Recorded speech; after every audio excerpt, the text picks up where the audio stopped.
Wind moves through tall grass. No road reaches this place. No fence marks it. For a moment, there is only grass and wind, and the particular silence of land no one has measured. This is the story of the Osage Nation, a people who would one day become the richest people per capita in the world. Long before the oil, long before the wealth, long before the headlines, before any of that, there were people here.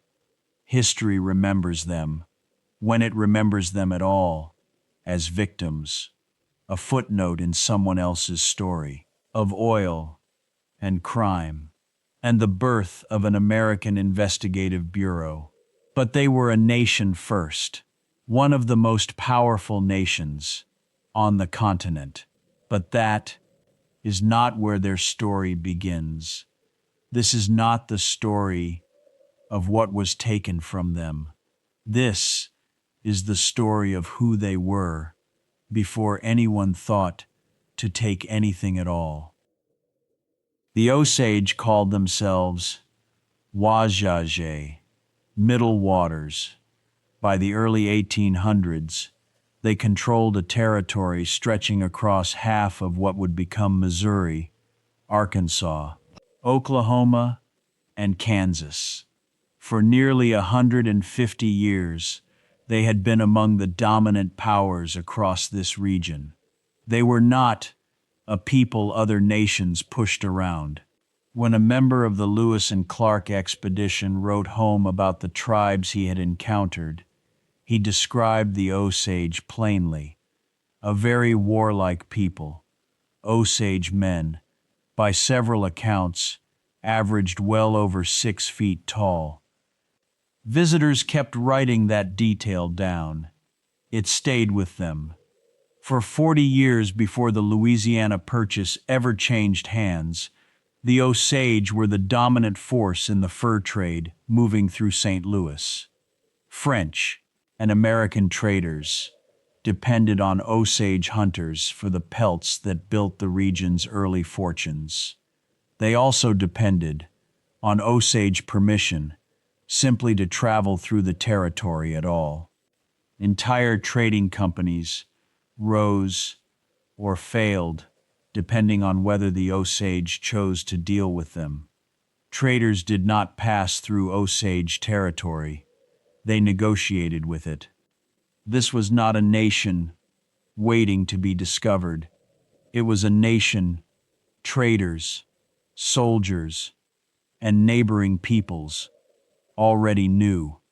That mattered less than it should have, because within a few decades, the same government that negotiated with the Osage as a power would begin treating them as an obstacle.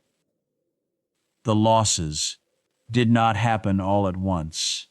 In 1818, the Treaty of St. Louis took the first piece, traditional lands across western Missouri and Arkansas.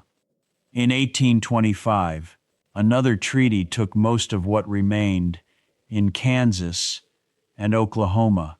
3 times in 46 years, the Osage were made to move. The last removal, in 1871, was the worst. By then, Congress had already forced the sale of their remaining Kansas land, $1.25 an acre. What followed was less a relocation than a collapse.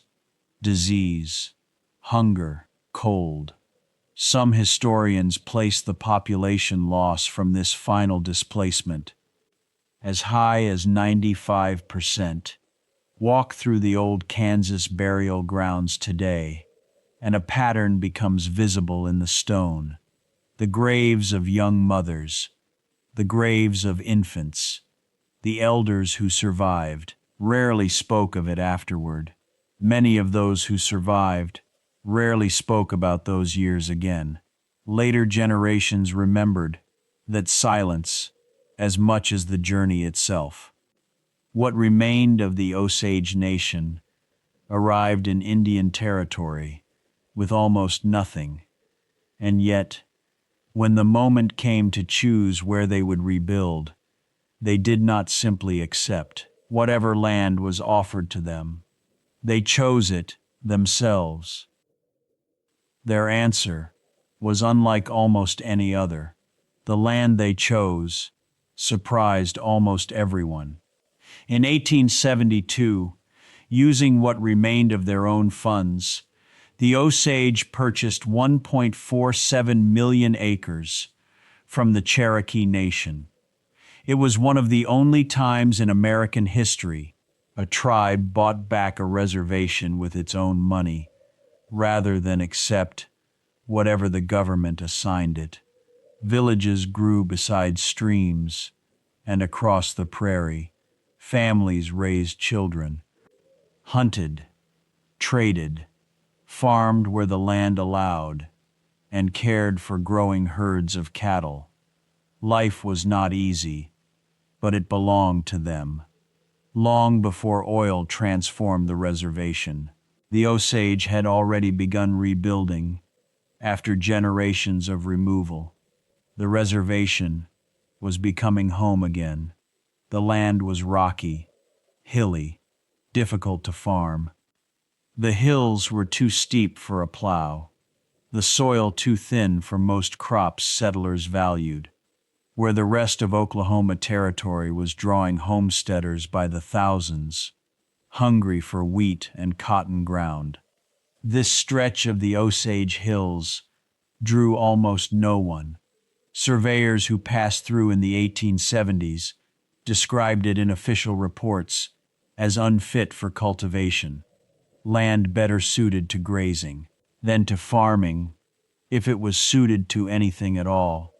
By every measure that mattered, to the land-hungry settlers pushing west, it was worthless. That was not an accident. Principal Chief Standing Bear, who leads the Osage Nation today, has said plainly that his ancestors chose this land on purpose. They believed white settlers would have no interest in it.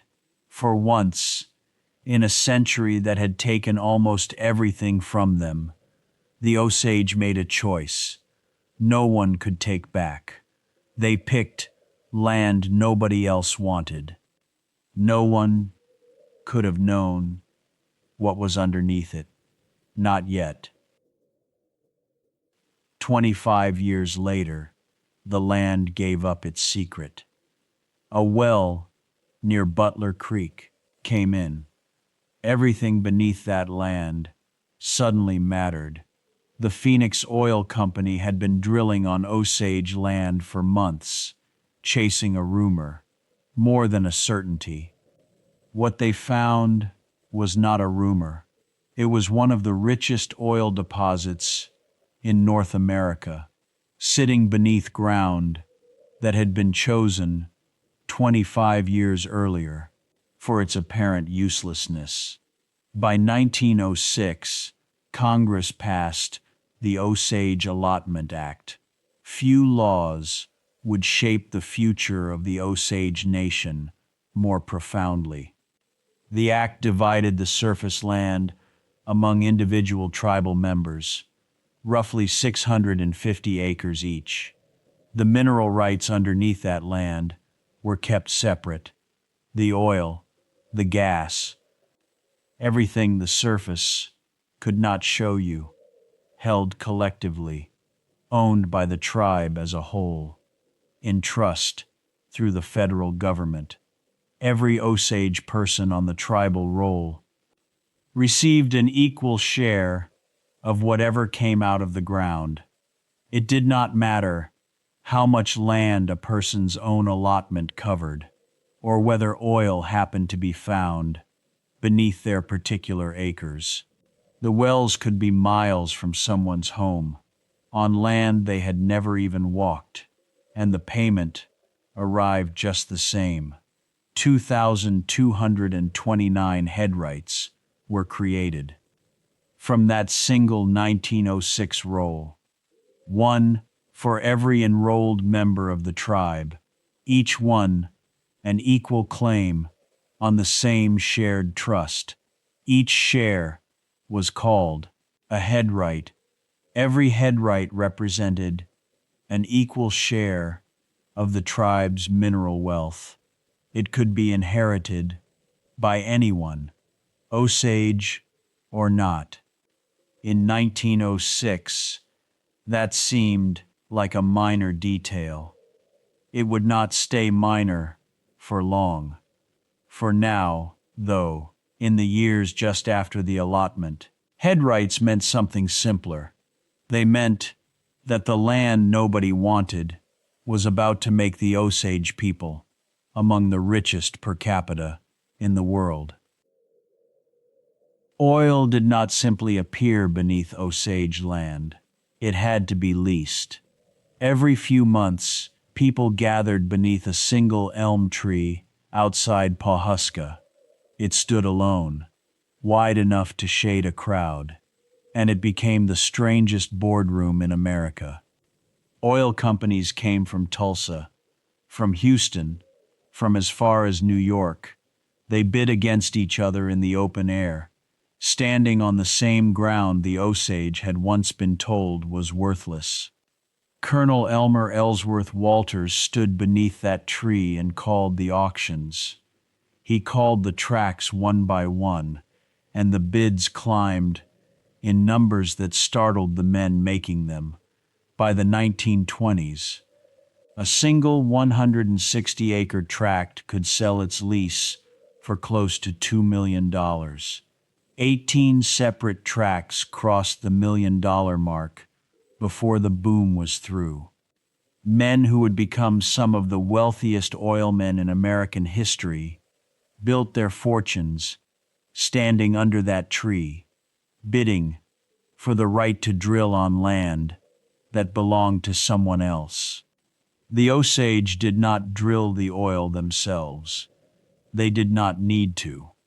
Every company that wanted it had to come to them first. Newspapers did not know what to call it.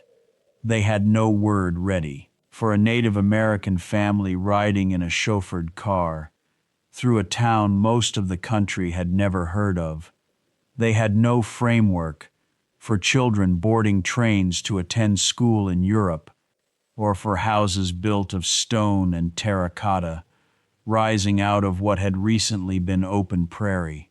The streets of Fairfax were filled with automobiles. By some counts, it had more Pierce Arrows and luxury cars per person than any city in the country. In 1924, a horse named Black Gold, bred and owned by an Osage family, won the Kentucky Derby. A theater opened in Fairfax, built by a local Osage family, the Tall Chiefs. Their daughter would go on to become the first major American prima ballerina. Some newspapers reported the wealth as a kind of spectacle, describing Osage spending habits in language that said more about the writers than about the people they were writing about. The truth was simpler than the headlines. An Osage family of 5 could expect to earn something close to $65,000 in a single year by the mid-1920s, at a time when most American families lived on a small fraction of that.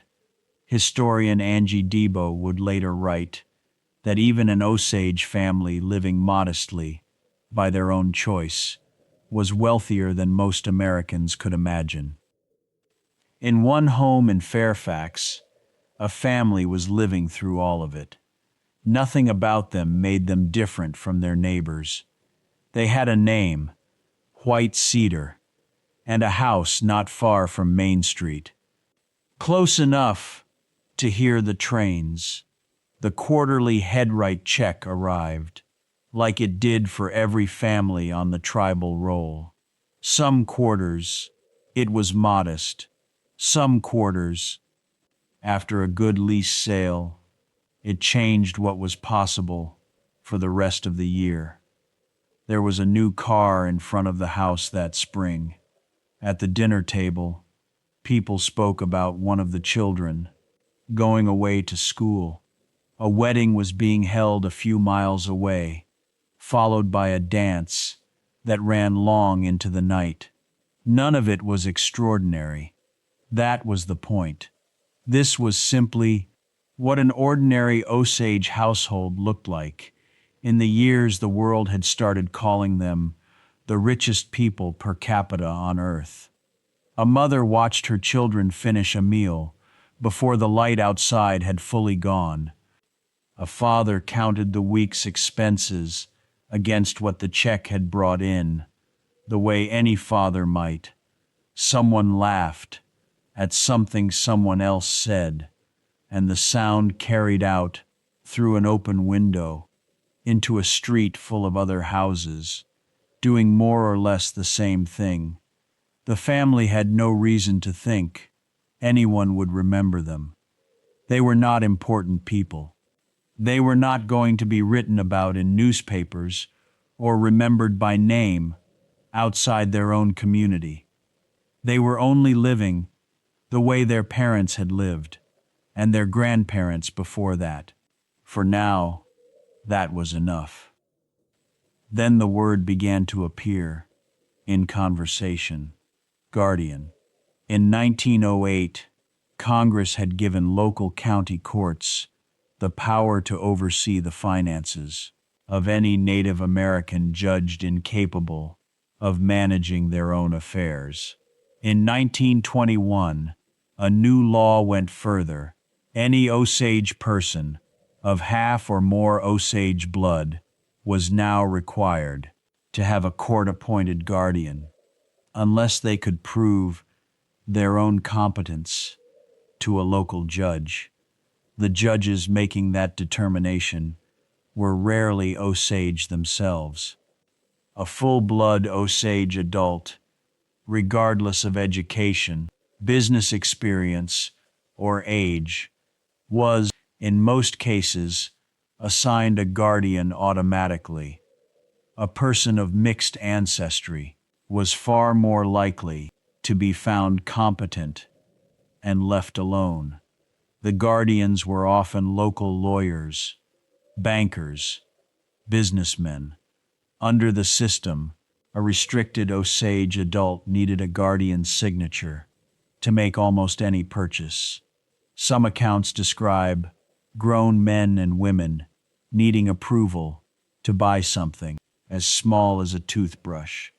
In one home in Fairfax, that word arrived, the way it arrived in many homes that year. A guardian was assigned to the adults in the household. Nothing violent had happened yet. No one had been accused of anything. The system did not require it. It required only a number on a blood quantum roll and a judge willing to sign the order. The money kept coming. It simply no longer arrived the same way. A headright could not be sold. It could, however, be inherited by a spouse, by a child, by anyone named in a will, Osage or not. In 1906, when the mineral rights were first divided, that detail had seemed like a formality. 20 years later, it read differently. By the mid-1920s, marriages between Osage women and non-Osage men were common across the reservation. The way they were common in any community of that size, most of those marriages had nothing to do with money, but head rights were now flowing into non-Osage hands. Through inheritance, quietly, one estate at a time. And where a single headright had once meant one family's income, a chain of deaths within a family could mean an entire fortune passing into the hands of whoever happened to be left standing. No murders had begun. The law simply made them possible. In one home in Fairfax, a family kept living. A guardian signed for their purchases. Their check arrived every quarter, smaller than it once was, but it arrived. They had no way of knowing that the same system, now settling quietly over their household, was, in other homes across Osage County, already beginning to look like something worth killing for. It had also made them something else. Without realizing it, the White Cedar family had become exactly the kind of family someone else might one day decide was worth inheriting. They had become targets. In May of 1921, Anna Brown did not come home. She was found 5 days later in a ravine outside Fairfax, shot once in the back of the head. She was 34 years old, and she held one of the Osage headrights that had only a few years earlier seemed like nothing more than good fortune. Within weeks, Charles Whitehorn was found dead as well, shot near the same town. The local investigation went nowhere. The coroner's report was thin. No one was arrested. At first, many people believed it was an isolated crime, a robbery, perhaps a grudge, the kind of violence that could happen anywhere, to anyone, for reasons that had nothing to do with headrights or oil. In one home in Fairfax, the White Cedar family heard the news, the way most of their neighbors did. Someone mentioned it at the store. Someone else brought it up after church. It was terrible, everyone agreed. And terrible things happen sometimes, even in a place like this. No one in that house knew Anna Brown personally. No one yet had reason to connect her death to their own. There was sadness. There was sympathy. There was no fear. Many believed it was just a normal crime. They were wrong. By the following summer, no one in Osage County could still believe it was isolated. Lizzie Kyle died that July in her own home of what her family was told was a wasting illness. William Stepson died in February of the next year, poisoned, the doctors said, though no one could say by whom. 2 more deaths followed within months, each one carrying the same quiet, unofficial verdict, cause uncertain, case unresolved. A man named Barney McBride, an oilman, who had grown alarmed enough to travel to Washington and ask the federal government to look into what was happening, was found in Maryland, stabbed more than 20 times. He had never made it to the office he was traveling to reach. People stopped asking who had died. They began asking who would be next. Doctors who examined the bodies sometimes found what they expected to find.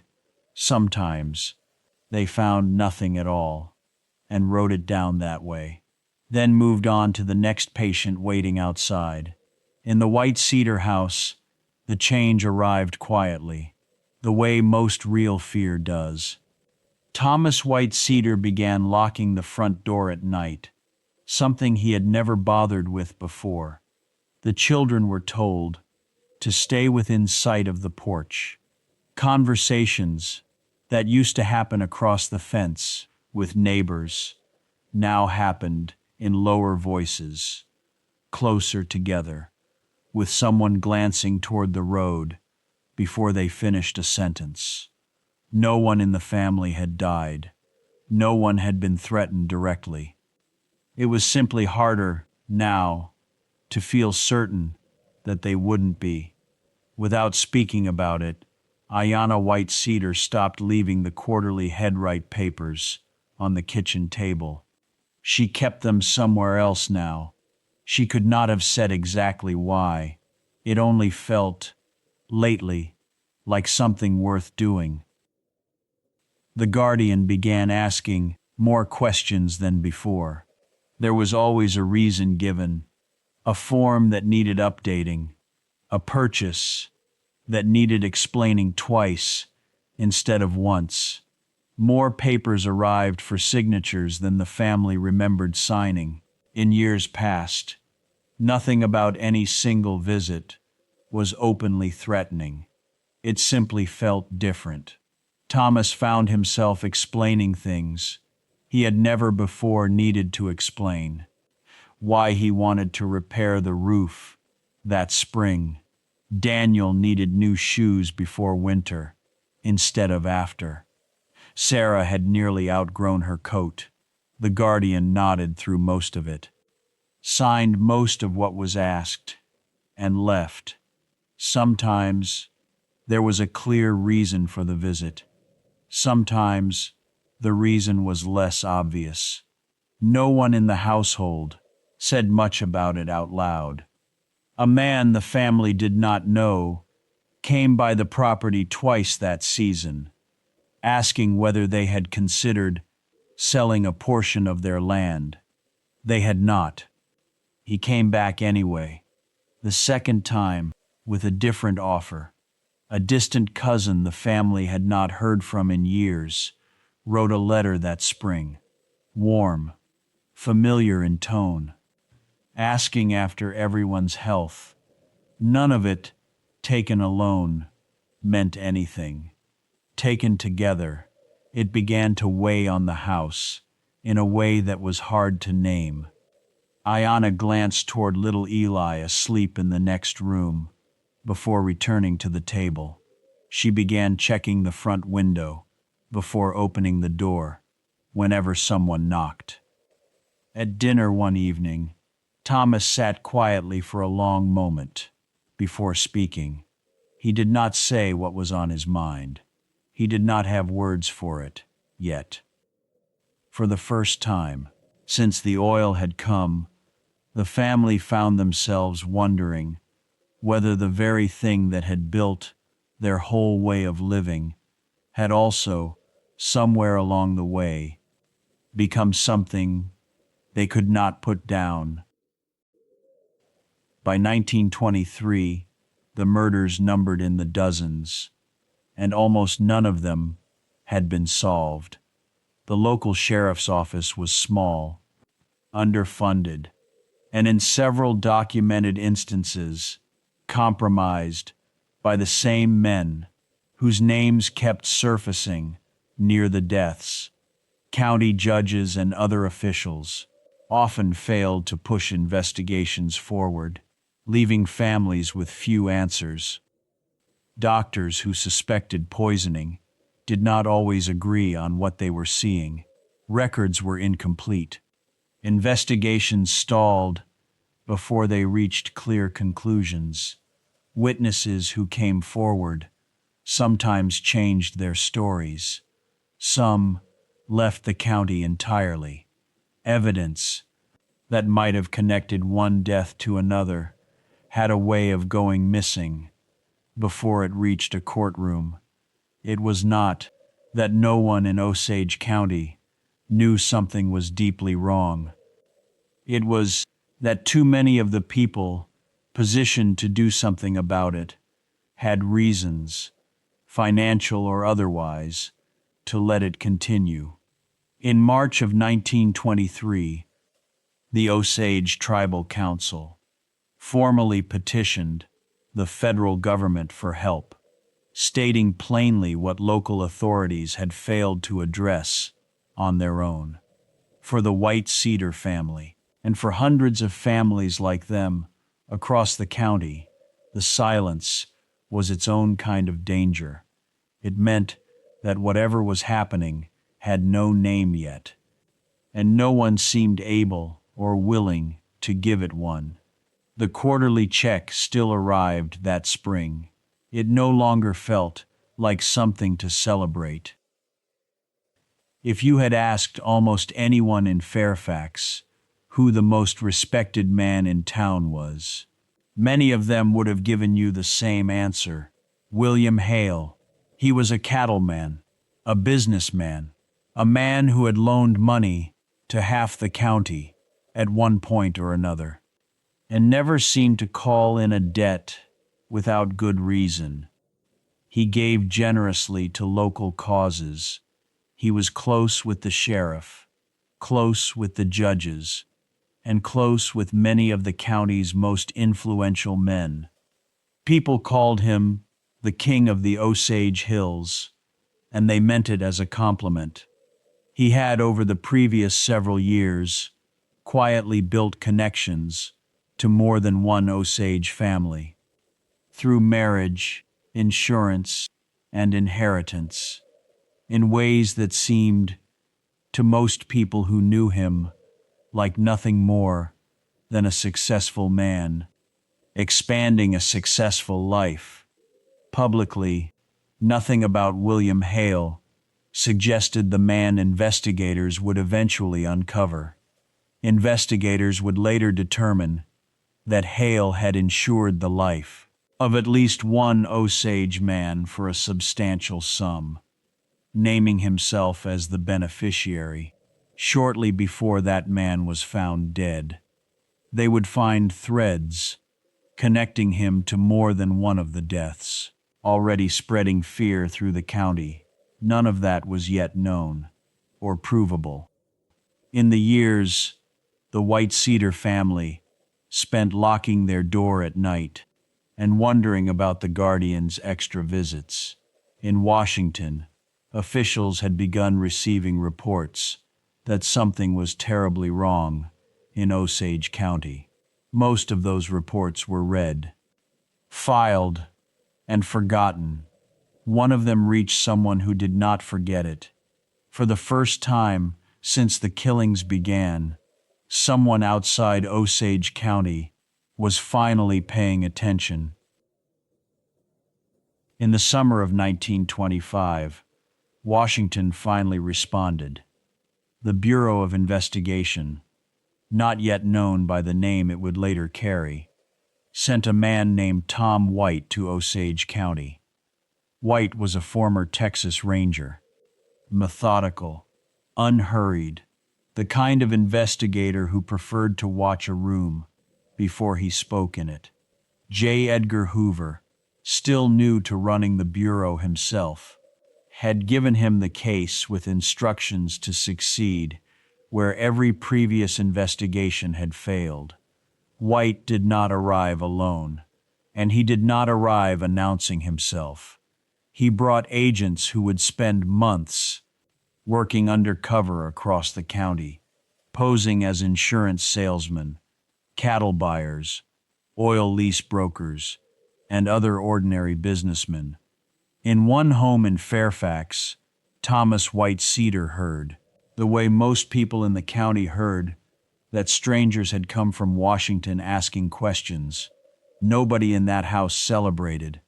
They had heard promises before. A sheriff who would look into it, a judge who would take it seriously, reporters who came for a week and left with a story and nothing more. Thomas said only that he hoped this time the men would stay longer than the others had. This time the investigators were not planning to announce who they were looking for. For months, White's agents moved through Osage County without drawing attention to themselves. They sat in cattle yards and asked ordinary questions about ordinary business. They visited insurance offices and asked to see old policies. They talked to doctors, to undertakers, to bank clerks, piecing together a record that no single person in the county had ever been allowed to see whole.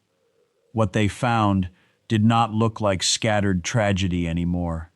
It looked like a pattern, a headright inherited here, A life insurance policy taken out there, naming a beneficiary who had no obvious reason to be named.